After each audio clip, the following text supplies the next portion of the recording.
up, dragons? Heather here, and welcome to my never-ending TBR.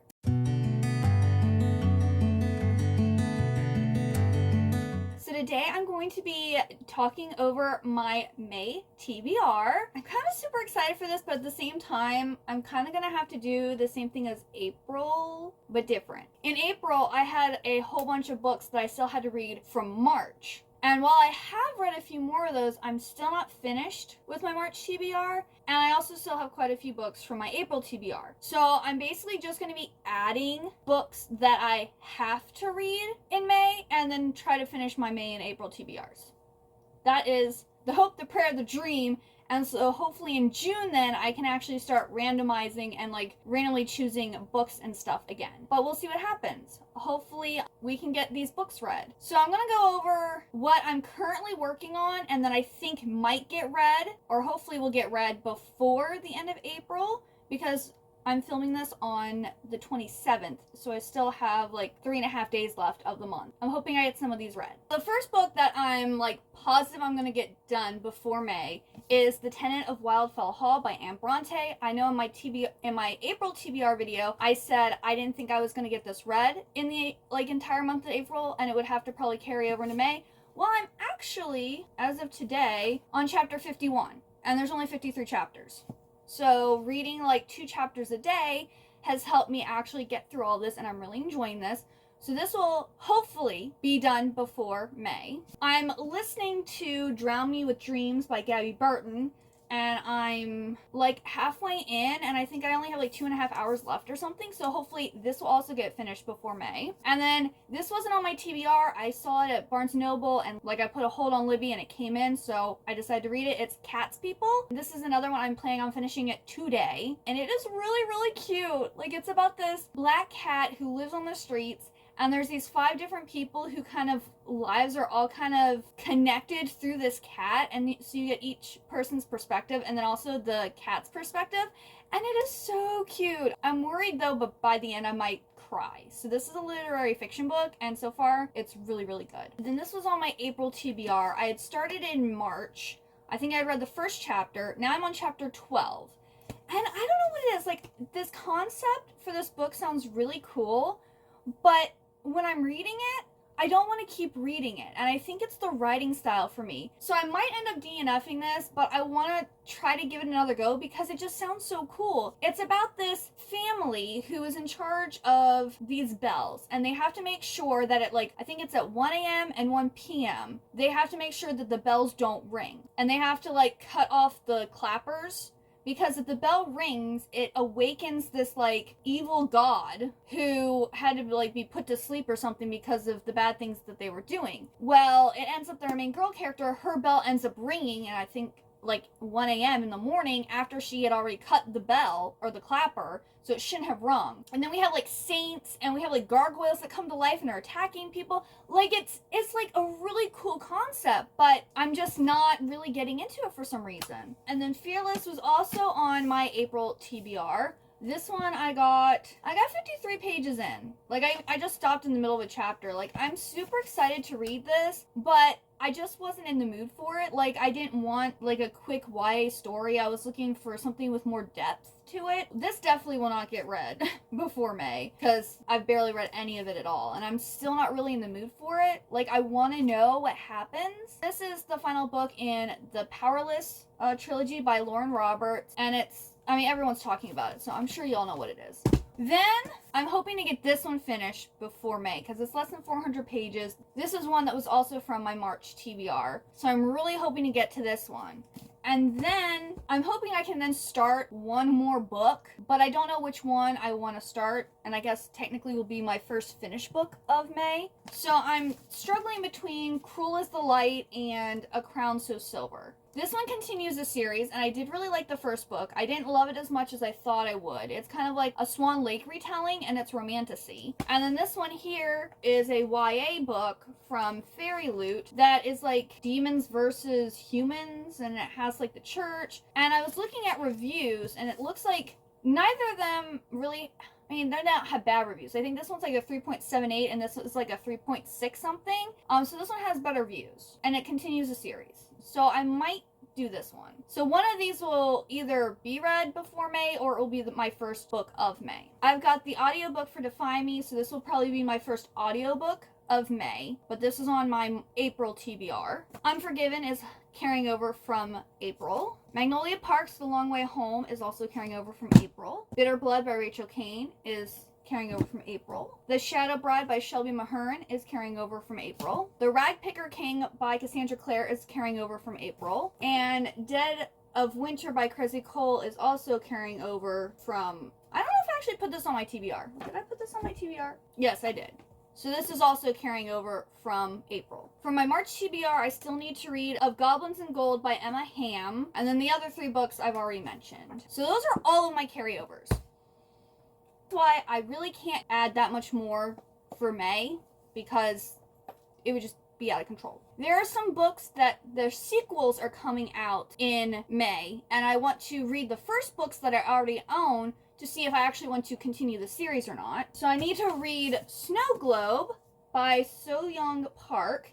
The sequel for this, I believe, is coming out May 6th, so I would like to get this read before the 6th. This is a, dystopian thriller that is reminiscent of, The Hunger Games and Squid Game, which sounds really good, very interesting. This cover is gorgeous, and also has beautiful end pages. I'm excited for this one. Then, the sequel for A Fate Inked in Blood by Daniel and L. Jensen. I believe that one's coming out May 16th or 17th, whichever that Tuesday is. So I need to read this one to see if I want the sequel, and I believe this is just a duology. And this one has blue sparkly edges. I think the sequel to this is going to have red sparkly edges, which is really exciting. This is a shield maiden blessed by the gods battles to unite a nation under a power-hungry king while fighting her growing desire for his fiery son in this Norse-inspired fantasy romance. Now, in this, I'm guessing since she's married to someone and starts having feelings for the son, I'm assuming this might have adultery in it, which I generally am not a fan of. Don't like to read adultery. But I believe in this one, she's basically sold by her father to this one guy, and then that guy divorces her and then gives her to this other guy. So it's not even like she chose her husband. It's still wrong, but I'm willing to read and look past it because, she literally had no choice in the matter. But yeah, I've heard good things and bad things about that one. So we'll see where I stand. And then the last book that has a sequel that I need to read is Filthy Rich Fae by Geneva Lee. This is another special edition one. And I believe this is a rich fae dude. You made a bargain, your soul for his, and now you are mine. So we have Kate and Lachlan. I'm guessing Lachlan is the fae, and he's a ruthless criminal in the underworld. So I think this might be a dark mafia romance or something with fae, which I'm here for that. So I want to see if I like that one. I started a reading vlog, I believe it was last year, and it was for my other channel, and I never finished it. But I've been wanting to read these books, and I keep on looking at these books. I've been eyeing them because I do really want to read them, and it's a circus themed reading vlog, but they're more not as talked about circus books because I've read a lot of the big ones like The Night Circus and Caraval and other big ones. I might also add one more book to this list depending, because I just recently got one of Amanda Hawking's books that I've really been wanting to read, and it's a circus themed one. Either I might add it to this list or I might change it out. I guess it will all depend on how I'm feeling. I don't want to tell you exactly what the books are. But hopefully this will be my May reading vlog. That is the plan. So every month I read a gothic novel and or short story, and I also read a book that was published in the 1980s. My 1980s book, which was originally published in 1982, is going to be The Delicate Dependency by Michael Talbot, and this is apparently a vampire book. Say less. It's about the life of vampires, and I am fully interested, and I'm excited for this one. And then my gothic novel is going to be The Castle of Otranto by Horace Walpole, and this is a gothic short story. I actually have it in a collection with other gothic stories. It's about a castle. I don't really know much else. It's a classic. I want to read it. I want to get all the gothic stories, or most of the gothic stories, read. And then for Jan Agaton's Full Moon Book Club, I want to read Welcome to the Huannam Dong Bookshop by Huang Boryum. I don't know if I said that right. I think this is some type of cozy translated fiction. That's all I know about it. I already have that through Libby, so I probably will be reading that also at the beginning of May. And then I will be doing a little randomization. So I always read I put on my TBR a book of the month or aardvark book and a special edition, which will either be Illumicrate or Fairy Loot. So let's see what that's going to be. I want to dig in here because I usually get like a newer one, and I don't want to forget about my older books, you know?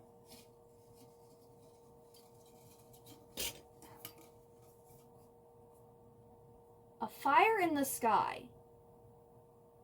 A Fire in the Sky? What book is that?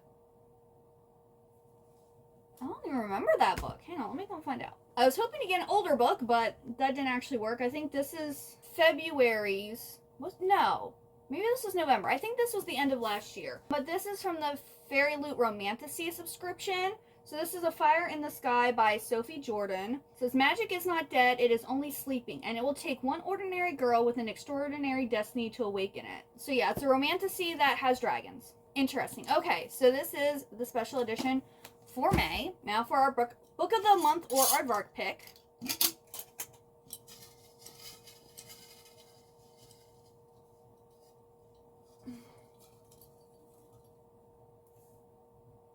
Bronze Drum. Okay, that's not really one that I wanted to read, but if I don't like it, I can always DNF it. Bronze Drum by Fong Ningyan. It is a novel of sisters and war, which I'm not really a historical fiction fan. It says, gather around, children of Chu Dian, and be brave, for even to listen to the story of the Trong sisters is, in these troubled times, a dangerous act. It says, Bronze Drum is based on the true story of the Trong sisters, shared down through generations for thousands of years, about these warriors and champions of women in Vietnam who heralded a new period of freedom and independence. So it is based on a true story, but I generally don't like reading books that take place during real wars. Fantasy wars are fine, real wars are not. I believe I chose this in August of 2022. This has been on my shelf for a while now, because I wanted to get an add-on for that month, and you have, for Book of the Month to get add-ons, you have to choose one of their Book of the Months. So this was the one that sounded the most interesting that month, but I didn't necessarily want it. So we're gonna give it a go. Who knows? It might shock me, and you know, if it's super well written, then it might change my mind and I might really like this one. Now for new releases that I might read. The Night and the Moth by Rachel Gillig. This is one I already have it pre-ordered, but I also might go and buy it the day of and then return one of the books because I'm super excited for this one. It's gorgeous. It's a special edition, beautiful sprayed edges, plus I really liked One Dark Window. I kind of really want to read this one this month, but it also depends on if I'm in the mood, because I was really excited for Fearless, but then I wasn't in the mood. So it will all depend on how I'm feeling. True Beauty Volume 6, that's coming up. I will definitely be reading that in May. Behooved is coming out May 20th, and this is like a romantasy that I also think has a unicorn in it, and it's like a gorgeous paperback with sprayed edges. I've been wanting that one for a while too, so I might be reading that in May. Again, depends on my mood. Business Proposal number 9 comes out May 20th. I will for sure be reading that one. The Villainess Turns the Hourglass number 7 also. Okay, these all comes out May 20th. So The Villainess Turns the Hourglass number 7. Kill the Villainess number 2. So those are all like manhwa, and I will be all reading those in May. And then The Problematic Summer Romance by Ali Hazelwood is coming out May 27th. So this probably will be moved to June, but you know what? If on the 27th I'm feeling it, I might pick it up then. Who knows? Those are all the things that I'm hoping to get to, or possibly hoping to get to, in May. As always, I am putting way too many books on my list, and I don't think I'm going to get through all of them, but you never know. Miracles could happen. What releases are you super excited for in May? Because May is a pretty packed month with releases. Are you going to be reading any of the same books that I'm reading? How'd your April go? How many books did you read in April? Let me know down below. If you like this video, please like, comment, and subscribe. Thank you so much for watching. I hope you have a wonderful good day or night, and I hope to see you next time. Goodbye!